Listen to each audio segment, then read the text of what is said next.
Welcome back everybody to another review of a film from the Columbia Noir 4 box set, which is right just there. And we're taking a look at 1954's A Bullet Is Waiting. Now this is a film directed by John Farrow, who also directed really rather fantastic film noir The Big Clock.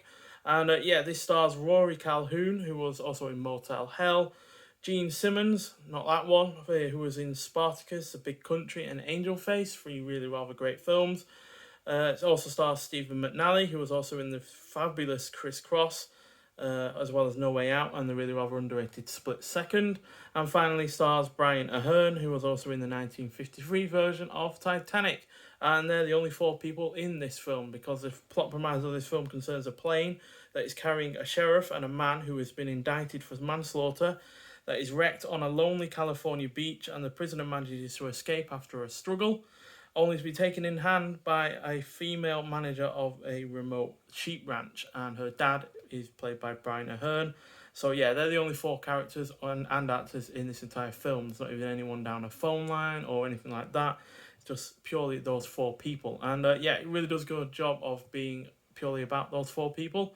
But even then, Brian Aherne, who plays the father of the female ranch manager, is only in it in the last 20 minutes or so. So for the most part, it is only three people in the entire film.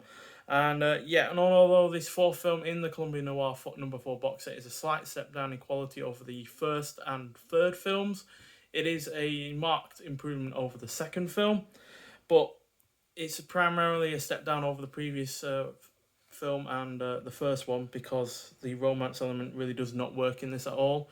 It's outdated, it's crass, and it really doesn't come across as convincing. And it's kind of alluded to on the front cover here, as you can see. And as you can see, the woman is holding a knife, and the guy is quite clearly forcing himself on her. And it's, a really uncomfortable scene. But apart from that, the rest of the film is really rather good. The limited cast is good. The primarily singular setting is used really rather well.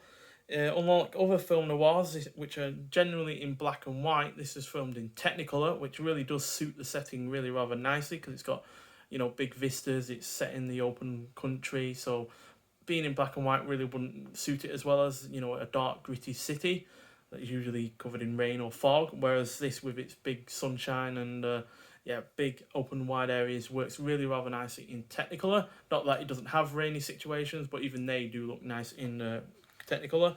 And the score is really great. It is well paced, and it manages to be predominantly engrossing throughout.